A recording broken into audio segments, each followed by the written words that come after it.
Well,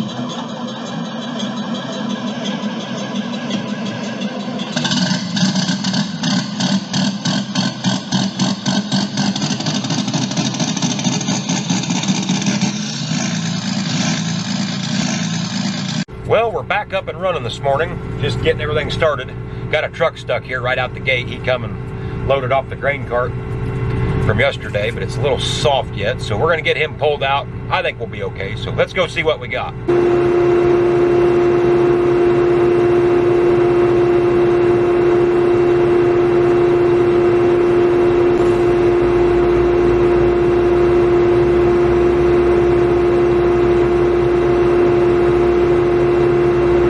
Yeah, I think we have to move these trucks to the other end of the field. We're going to get that so slopped up now we'll never get a truck out of there. So that's about all we can do is try to find a new spot, because it's just tacky enough that it's just smeary on top. It ain't like it's mud and you're sinking 6 inches. It's just snotty. So hopefully this ain't going to be an issue today, but we're just going to have to see. There ain't really no good spot to load them out on the road, but if we have to, we'll make something work. We got 44 acres left, and we're getting her done come hell or high water today.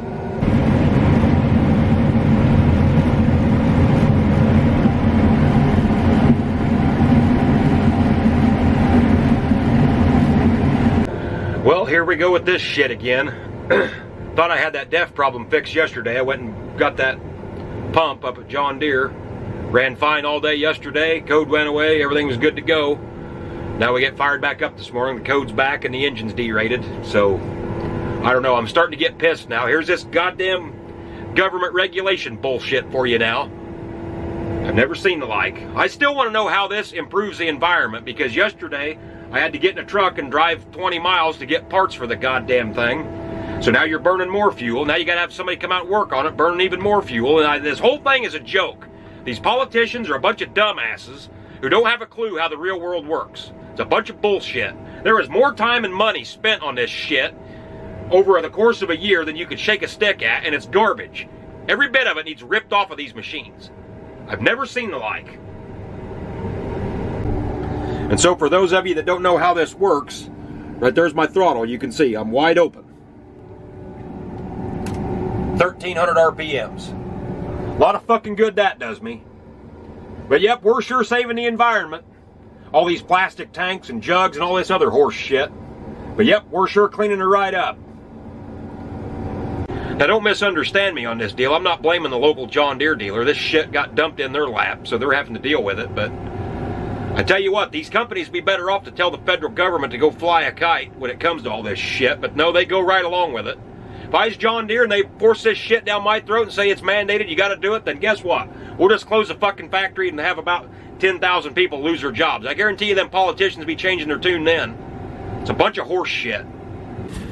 So our DEF problem yesterday, it keeps telling me I got low diesel exhaust fluid pressure. So we thought maybe it was the filter. Went to Deere, they said no, they didn't think that's what it was. That we needed to change, probably can't see it on camera, but this whole pump here basically, that was $1,000. So we changed that out yesterday, fired it up, ran fine. Codes all went away. Everything was good to go. So we thought, yep, we got her fixed. So I started her back up this morning. The codes are back and the engine is derated and we can't do nothing. So now they're saying come up here to the DEF tank, pull this basically sending unit off, pull that up out of there, and down inside there there's what they call a sock filter. They said that's about the only thing they can think of that it might be is that's plugged. So we're going to give that a whirl. Hope that that fixes it, but I'm not overly confident that's going to do it. So we're just going to have to see what happens. What'd that damn thing cost? $500? 70. 70? Yeah, there ain't nothing to it. No. I'd say just set it in the back seat for now till it don't blow away. And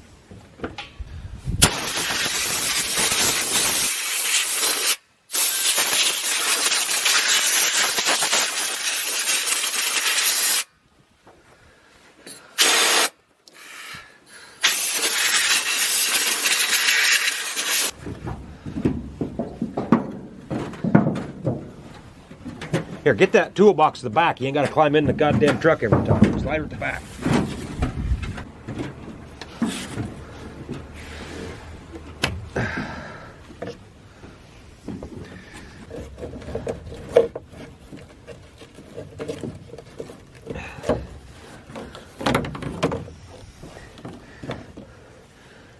Okay, next a pair of pliers.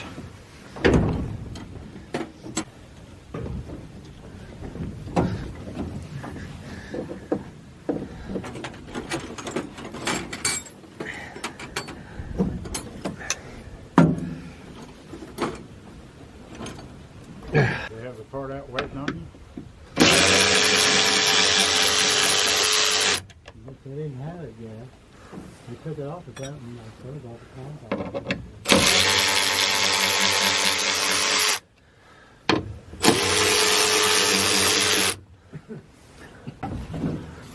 Regular pliers.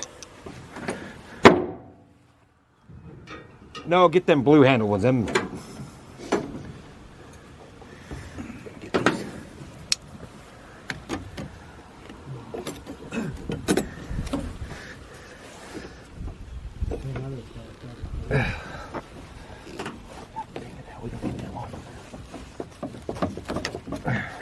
Oh shit.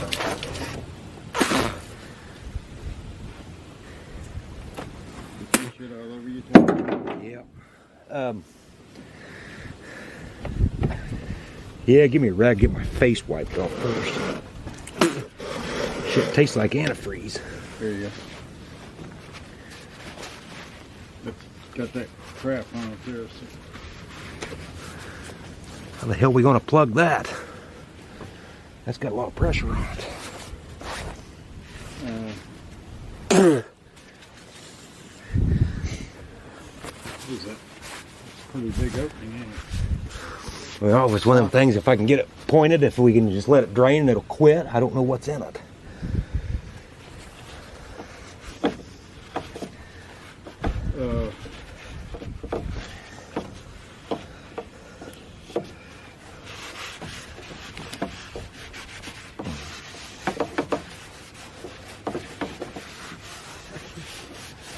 I think all I know to do is I'll have you get down and I'll just try to aim that son of a bitch and see if it'll... I guess leave them towels up here, I may need them. I'll get them out of the way until you get that drain though, Tony. I'm pulling one more off and I have no idea if there's anything in it or not, so...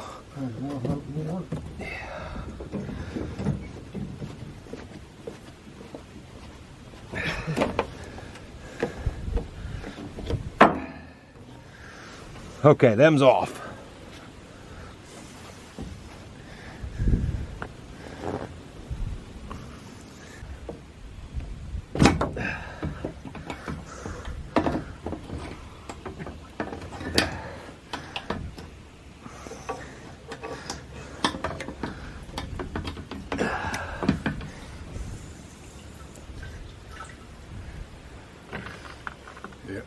There's plenty of shit on it, ain't there? Okay, very carefully, yeah, wipe that up. I kind of wish now we'd have brought that other truck, we could have drained it and refilled it. See all that shit in there? Yeah. Was that filter very expensive, Larry? $70. 70 bucks? Good, you can get the little bitty. I was gonna say, if nothing else, this winter you could pull it back out Yeah, that's what I'm thinking. Drain the whole tank and flush it out. and clean your filter back off. That just kind of snaps.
Right there it is.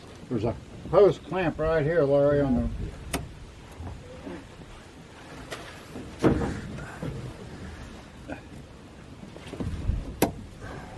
Okay, this was the one that... Yeah, he goes up. I don't know. I'm still not convinced this is going to fix it.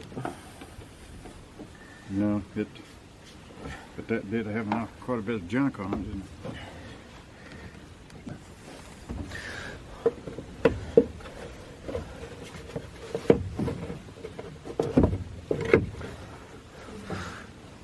I didn't realize we was going to get into antifreeze, or I'd have brought some. So here's the screen that's in the bottom of that def tank, and it was definitely plugged. But I'm just not sure if this is going to fix us up or not. Well, we'll try this again. We got that filter put in. Codes are all gone. We'll see what happens. I'm honestly surprised that fixed it. And not that I don't have faith in the guys there at the dealership. I mean, they've been nothing but good about this whole deal. I didn't think that was going to do it. But thus far, knock on wood, it's working.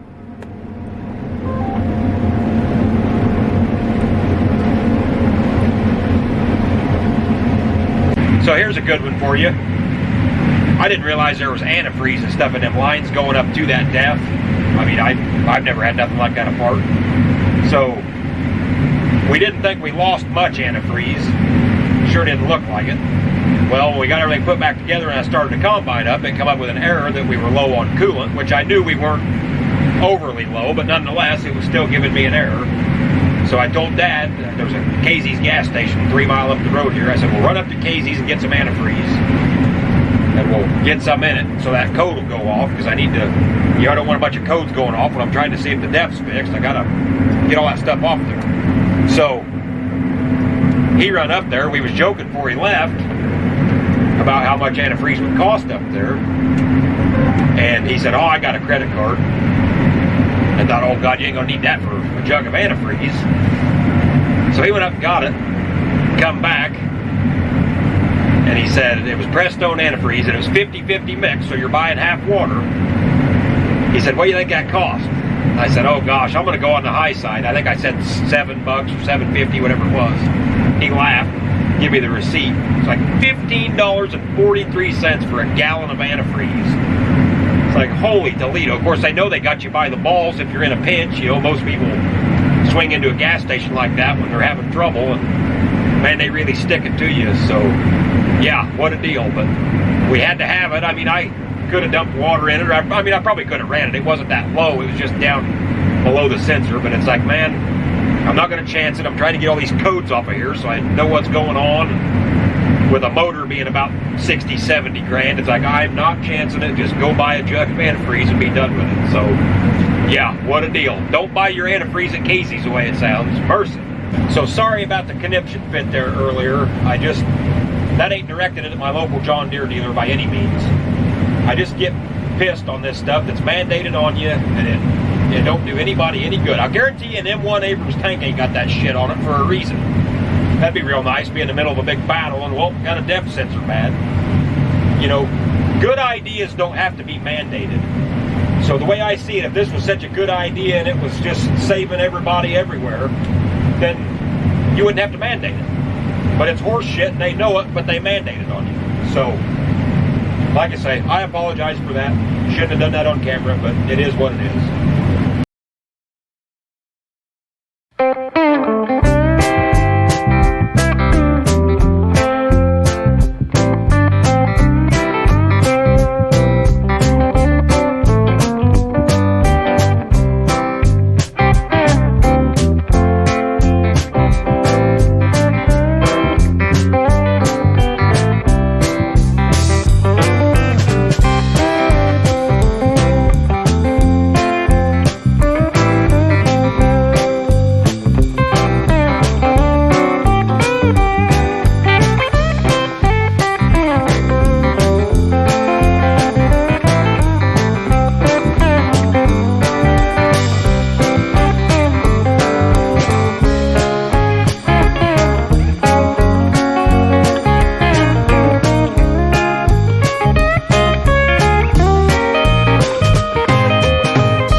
2020 harvest.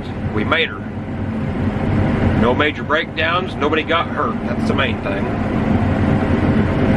Well, these last couple rounds here, there's all kinds of excitement. There's deer running everywhere, coyotes running everywhere. I had 2 coyotes within about 3 feet of the corn head. One of them caught a rabbit, one took off in the timber. So, always something. Here he is right here. Look at that sucker.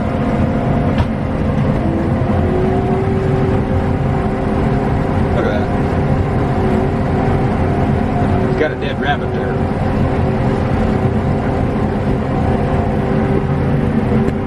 Hell of a deal. Well, boys, that's a wrap on the 2020 harvest. Thanks for tuning in. Don't forget to hit that subscribe button and tell all your friends about us. We'll see you next time.